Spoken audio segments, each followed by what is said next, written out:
En esta oportunidad vamos a hablar sobre lo que es el flujo de control o el control de flujo de datos.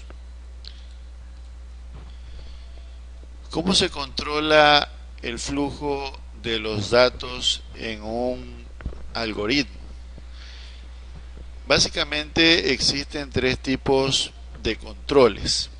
El control secuencial, el control selectivo y también tenemos el control repetitivo. El control secuencial, como habíamos visto en anteriores oportunidades, se refiere a una secuencia de instrucciones que se van ejecutando una detrás de la otra. Es decir, no existe ningún tipo de alteración en el orden de la ejecución de las instrucciones. En el control selectivo, asimismo, como ya habíamos analizado, tiene que ver con el planteamiento de estructuras que permiten, por ejemplo, hacer bifurcaciones en el flujo de los datos. Esas bifurcaciones pueden plantearse, como ya ustedes han analizado, mediante una estructura de control selectiva, sí, entonces. Esa estructura, ya ustedes saben, es una estructura que se plantea con una expresión lógica y esa expresión lógica puede devolver verdadero o puede devolver falso.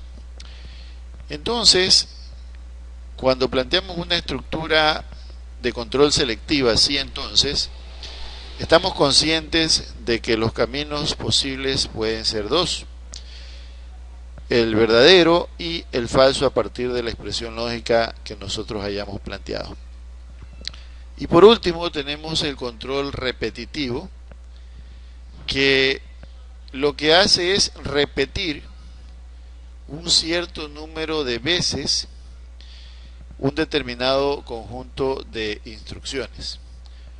En esas instrucciones nosotros podremos encontrar instrucciones, controles secuenciales, o sea, podemos encontrar una secuencia, podemos encontrar también estructuras de control selectivo, es decir, nosotros podemos plantear estructuras sí entonces dentro de un control repetitivo, por ejemplo.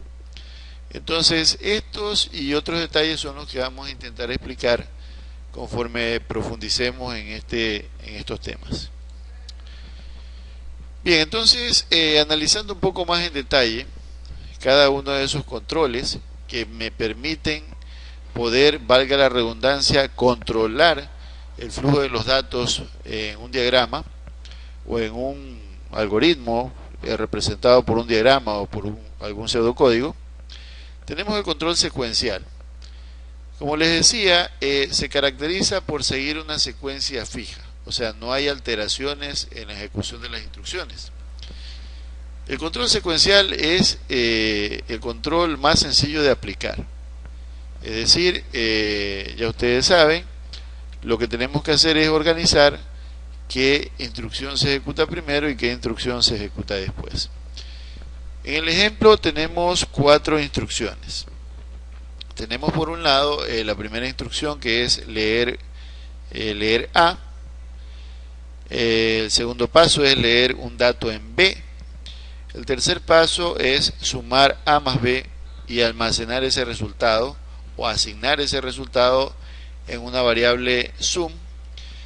Y por último tenemos como cuarto paso escribir sum, que nos va a dar el resultado de la sumatoria de A más B. Entonces aquí tenemos la explicación más puntual de lo que es un control secuencial.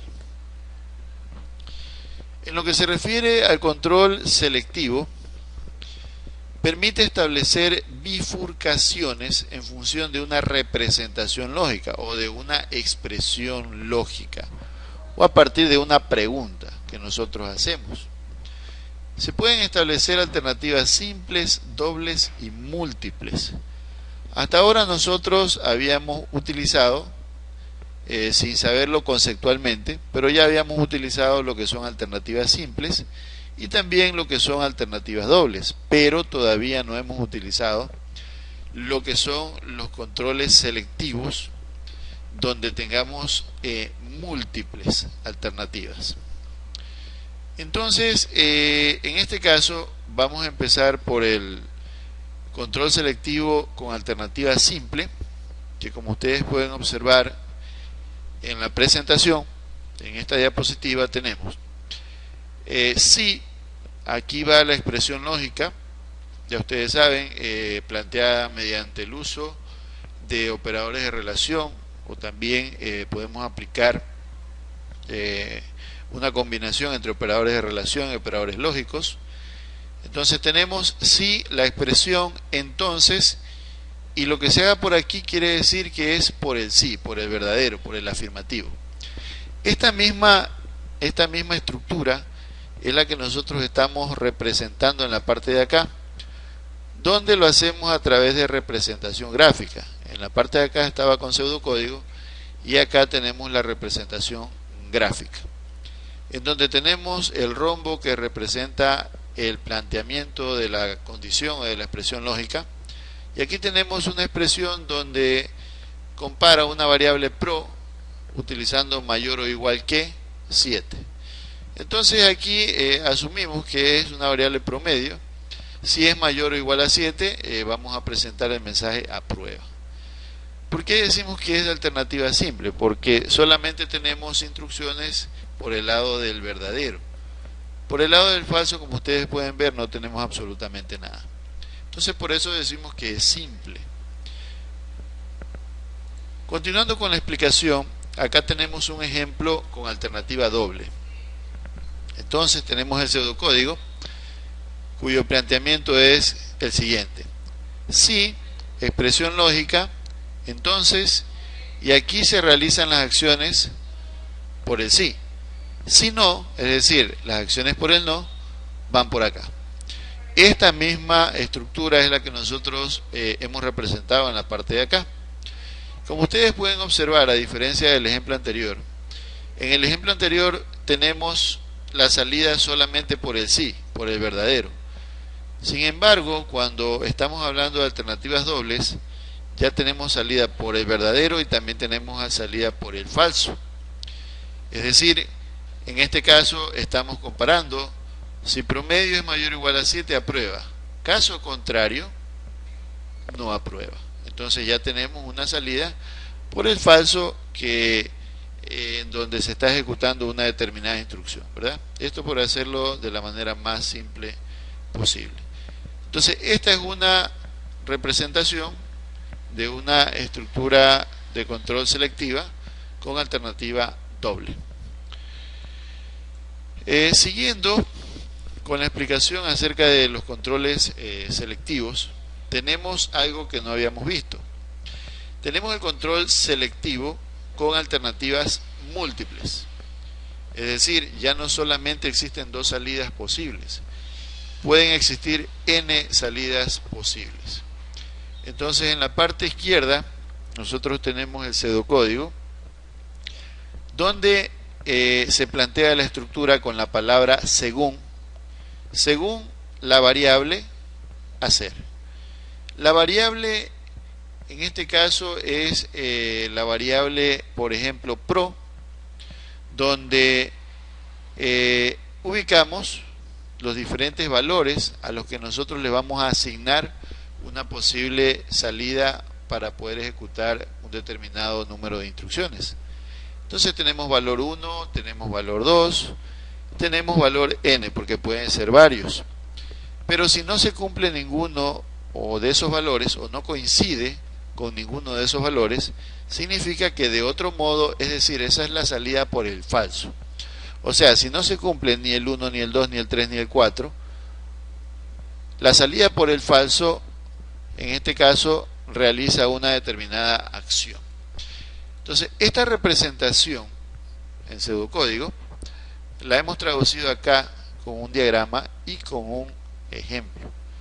Acá tenemos la variable pro y decimos que si pro es igual a 10, aprueba, y le he ubicado un mensaje que dice excelente.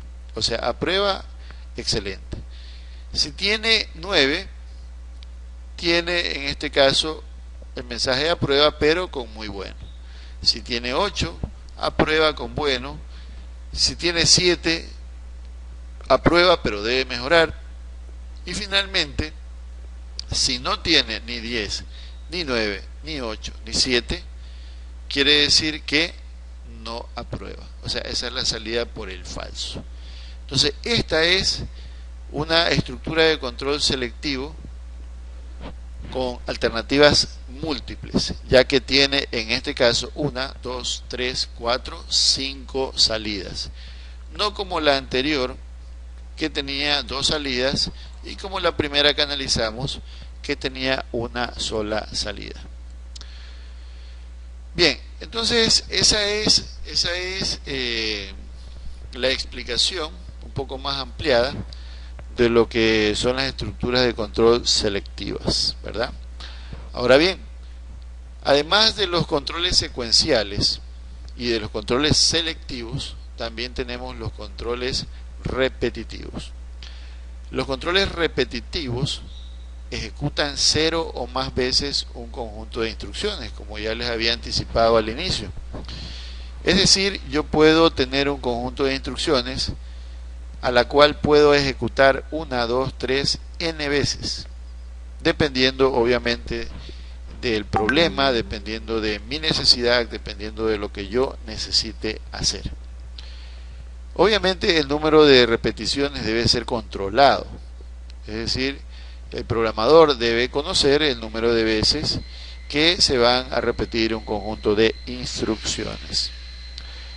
Las estructuras de repetición más comunes son mientras, repita, hasta y para, ¿no? While, que significa mientras, repeat, que significa repita, y for, que significa para.